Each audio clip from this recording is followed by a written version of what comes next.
શ્રી ગુરુદેવ દત્ત. હજુ ફરવા જવું છે ને? જાઓ જાઓ, મરવું હોય તો જાઓ. પ્રકૃતિનો કેવો તાંડવ ચાલી રહ્યો છે. હે, ક્યાંક ફેક્ટરીઓ ફાટી રહેલી છે, બોમ્બ બ્લાસ્ટ જેવું થઈ રહેલું છે ફેક્ટરીઓમાં. હે, સાઉથમાં હમણાં ફેક્ટરીઓ થઈ, ગઈકાલે થઈ. હે, તો ક્યાંક ફેક્ટરીઓમાં બ્લાસ્ટ થઈ રહેલા છે, ક્યાંક પહાડ આખા આખા ધસી રહેલા છે. બસમાં બેસીને 2 દાડા 3 દાડા રાહ જોઈએ. એટલો બધો ફરવાનો શું શોખ છે? હે, આ મહાદેવ અને અમરનાથવાળા દેવ બંને હવે એની લીલા જ સંકેલી લેવાના. હા, થાકી ગયા તમારાથી. કેટલું અટકાય તો હવે કોઈ અટકતા જ નથી. હે, ભલે મરી જવાય તો જવું છે, ફરવા જવું છે. હે, બાકી કયું અહીંયા સોમનાથમાં એ જ છે ને ઉજ્જૈનમાં પણ એ જ છે. નથી સાંભળવું? જાઓ. પ્રકૃતિનો તાંડવ જે રીતે આખા વિશ્વમાં ચાલી રહેલો છે એ પરમાત્માના સ્પષ્ટ ઇશારા છે. અને પરમાત્માએ મારી પાસે જે બોલાવ્યું છે એના આધારે કહેવું છે કે 2032 સુધી જેનો જે આ પ્રલયકાળ જેવો ખંડસ પ્રલયનો જે કંઈ પણ સમય છે એમાં સૌથી વધારે માનવ જાતિને જે નુકસાન થવાનું છે જાન માલનું, એ પ્રકૃતિના પ્રલયથી થવાનું છે. એટલું તો યુદ્ધથી પણ નથી થવાનું. હા, હવે સમજાયું. માનવ સભ્યતાને જે સૌથી વધારે નુકસાન થશે ત્યાં પ્રકૃતિના પ્રલયથી. પ્રકૃતિના ઈશારા સ્પષ્ટ છે કે ભલે તમે છોડી દો એકબીજાને, પણ હવે હું નથી છોડવાની. પ્રકૃતિ દ્વારા પરમાત્મા ઇન્સાફ કરીને જ રહેશે. એટલે મારા સખાઓને નમ્ર વિનંતી છે કે આ ચોમાસું, આ વરસાદની સિઝન અને નવેમ્બર સુધી ક્યાંય ફરવા જઈશ નહીં, દેશ હોય કે વિદેશ હોય. હા, હજી આપણે એ જ પરિસ્થિતિમાં જીવી રહેલા છે. હજુ વિમાનની દુર્ઘટનાઓ થશે, પાણીની ઉપર પાણીની અંદર બધી જ દુર્ઘટનાઓ થશે. એટલે માપમાં રહ્યો. ફરવાનો નહીં, હમણાં મરવાનો સમય ચાલે છે. સિંહ લગ્નવાળા, કર્ક રાશિવાળા, સિંહ લગ્ન, કર્ક રાશિ, કર્ક લગ્ન, સિંહ રાશિ, આ લોકો બહુ કાળજી રાખે. હા, કુંભ રાશિ, મકર રાશિ, બી કેરફુલ. બહુ કાળજી રાખવાનો સમય છે. હજી સમય એ જ ચાલે જેમાં વિશ્વના કોઈ મોટા નેતા સાથે ન થવાનું થઈ શકે છે. હા, એમાં ટાર્ગેટમાં તો છે જ ખેમીની, ઈરાનના, ઇઝરાયેલના બેન્જામિન, ટ્રમ્પ સાહેબ પણ છે ને ઝેલેસ્કી પણ છે. પુતિનને પણ હટાવવાનો પ્રયત્ન થઈ શકે. આ મહાભારતના યુદ્ધ જેવું છેલ્લી કક્ષાએ ચાલ્યા ગયા છે, જ્યાં કૌરવો ઈચ્છે છે કે પાંડવો ખતમ થઈ જાય અને પાંડવો ઈચ્છે છે કે કૌરવોના મહારથી ખતમ થઈ જાય. જ્યારે વાત રાષ્ટ્રના વડાઓને ખતમ કરવા સુધીની આવી જાય તો એમ સમજી લેવું કે આ મહાભારત એની તીવ્ર કક્ષાએ છે, એની અંતિમ તીવ્ર કક્ષાએ છે. જોઈએ હવે 2-4-6 મહિનામાં કયા નેટો શહીદ થાય છે. હા, ટાર્ગેટ પર છે જ. ઇઝરાયેલે ઈરાનના આટલા બધા મોટા માથાઓને ઉડાવી દીધા છે, હમાસના, હુતીના. તો આ લોકો હવે વળતો પ્રહાર કરવાના જ છે. અમેરિકામાં પણ 9/11 જેવું ફરી રિપીટ થઈ શકે છે. વિશ્વનું કોઈ પ્લેન હાઈજેક થઈ શકે છે પેસેન્જરો સાથેના. હમણાં જેટલા પ્લેનમાં ગરબર થઈ રહેલી છે ને ભાઈ, એ તો પરમાત્માના ઈશારા છે. કે તમે કોઈ હાઈજેક પ્લેનના ભાગ નહીં બની જાઓ. કોઈ પ્લેન ફરી ક્રેશ થઈ શકે. વિશ્વનો કોઈ એક નેતા, મેં તમને આ કીધું, એની પર જીવ લેન હુમલો થઈ શકે. ને પછી પરિસ્થિતિ જે બગડશે ને, કોઈનાથી સંભાળવી શકાય નહીં. પ્લેન ક્રેશ થાય, હેલિકોપ્ટર ક્રેશ કરી દેવામાં, કાં બોમ્બ બ્લાસ્ટ ઉડાવી દેવામાં, કાં સુસાઇડ બોમ્બર્સનો ઉપયોગ કરવામાં.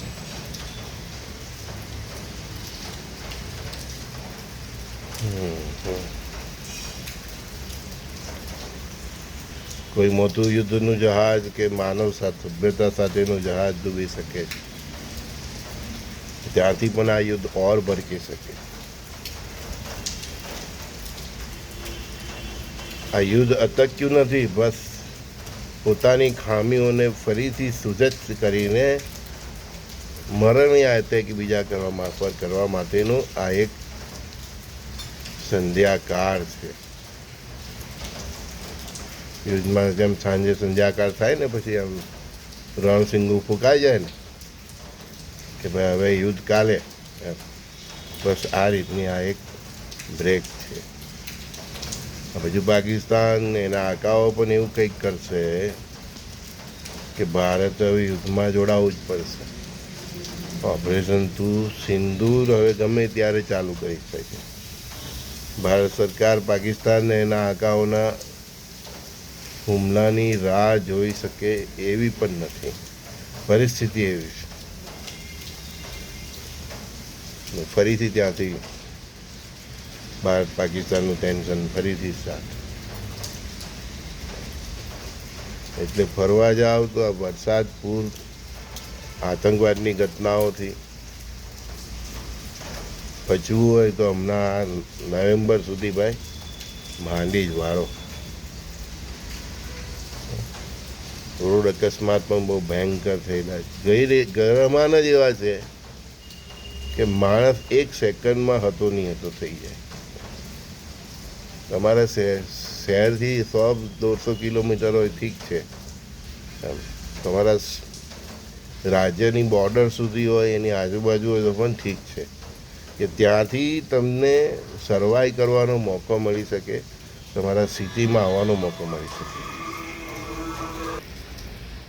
વિધિની વિચિત્રતા એ છે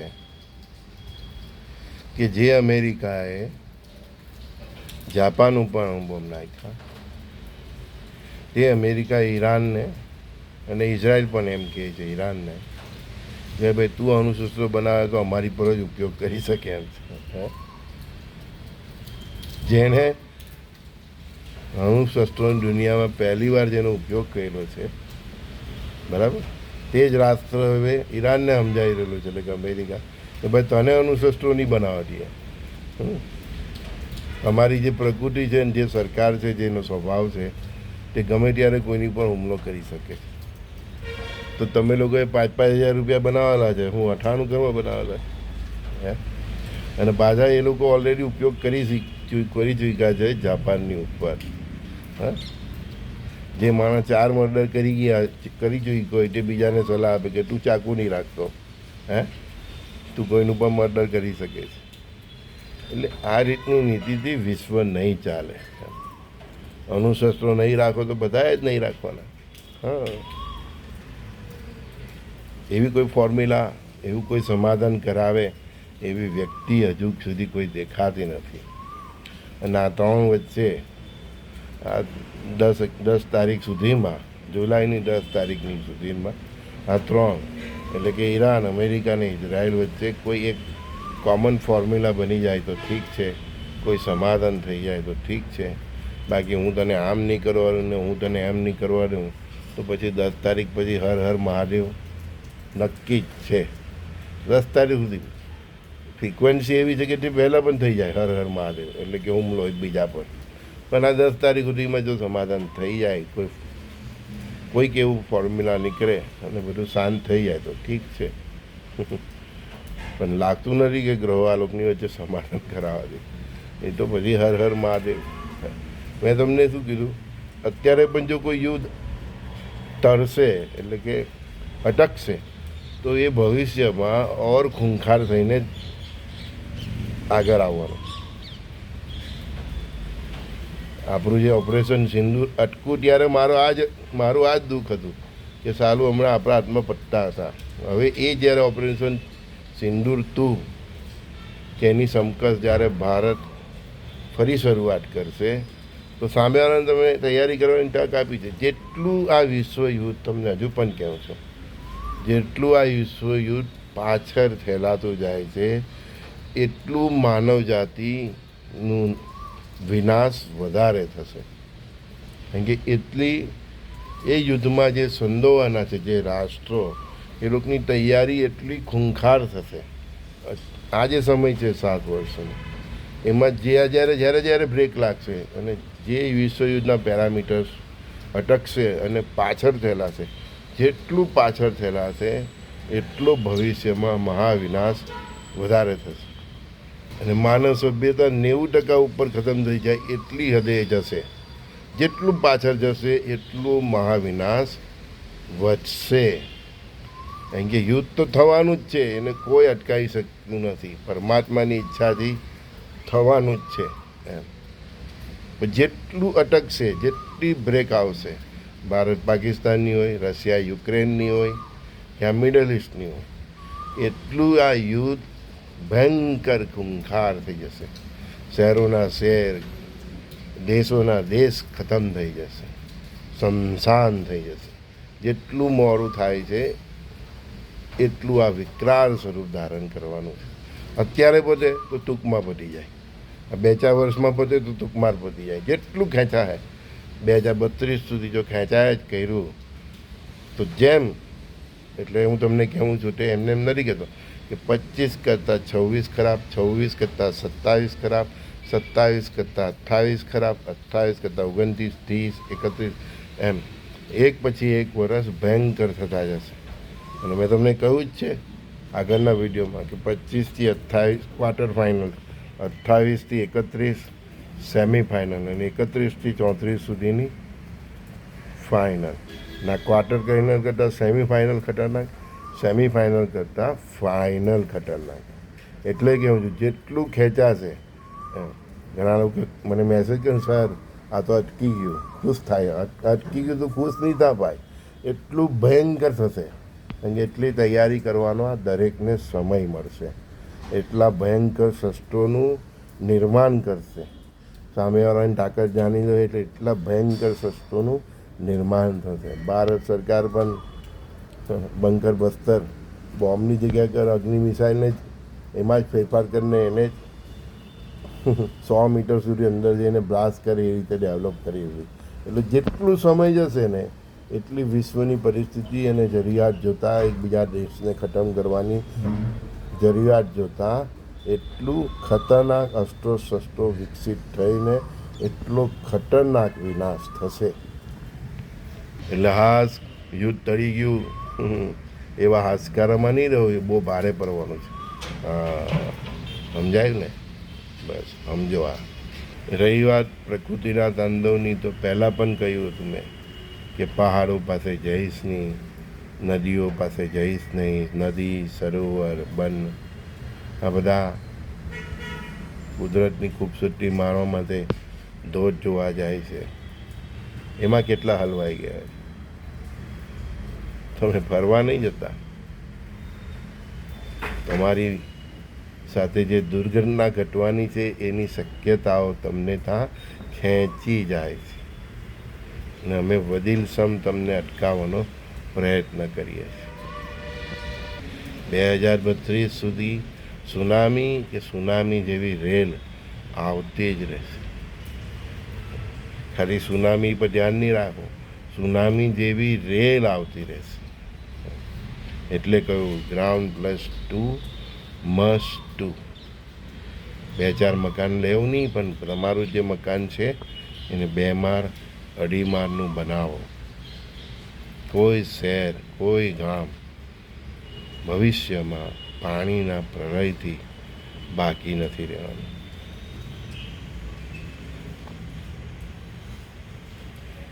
અણુબોમ્બથી જેટલા નહીં મરશે ને એનાથી વધારે તો વોટર બોમ્બથી મરવાના છે. વરસાદ જ એટલો પડશે કે પહાડોના પહાડો, મકાનોના મકાનો ધરાશય થઈ જાય. માટી એની પકડ છોડી દે. જ્યાં જોઈએ ત્યાં બ્લાસ્ટ હજી પણ થતા જ રહેશે. ગેસ, ઇલેક્ટ્રિકથી જે પણ ચાલતા હોય તમારા સાધનો, ઘરના વાહનો, બી કેરફુલ. ટાઈમસર મેન્ટેનન્સ કરાવો, ચેકઅપ કરાવો. ફ્યુલમાં ગડબડીને કારણે પણ ગાડીમાં બ્લાસ્ટ થઈ શકે, એટલે બહુ કેરફુલ રહેવાનો સમય છે. આતંકવાદીઓ ક્યાં હું કરે ને ભાઈ, કંઈ નહીં કહેવાય. આ અગ્નિ અને જળ તમને મોકો આપશે નહીં. એક બેન પૂછે, ભાઈ અમરનાથ યાત્રા જવું. મેં કહું બેન, એની હું જવાબદારી નહીં લઈ શકું. કેદારનાથ કે અમરનાથ મરણનાથ જ છે. આ જેટલું જલ્દી સમજી જાય તો સારું. ને મહાદેવે જ હવે એની લીલા સમેટી લે. ગુજરાતના જ છો તો સોમનાથ જાઓ, નજીકમાં ઉજ્જૈન છે ત્યાં જાઓ, ત્યાં પણ એ જ મહાદેવ છે. હા, હું નહીં, મહાદેવ જ ના પાડે છે એમ સમજો. 2032 સુધીનો સમય જ એવો છે કે તમે ને હું, આપણી પાસે અત્યારે જે કંઈ પણ છે, ધન ધાન્ય, સંપત્તિ, આરોગ્ય, આયુષ્ય, એને પણ આપણે બચાવી લીધું ને તો હવે એ પ્રોફિટ છે.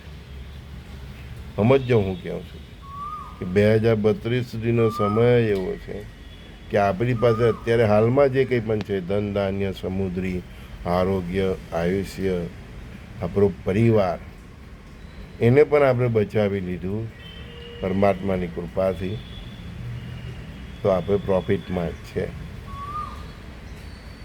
બરાબર. શ્રી ગુરુદેવ દત્ત. સંજય બોરીવાલાના પ્રાતઃકાળે મારા સખાઓને એલર્ટ કરતા આ સંદેશમાં શ્રી ગુરુદેવ દત્ત. બ્રહ્માની જુઓ તો બધું સમજાશે. નજુક પણ કહું છું, કંઈ નહીં થાય એવું કંઈ થતું હશે તો તકલીફમાં આવશો. જાગ્યો નર સદા સુખી. શ્રી ગુરુદેવ દત્ત.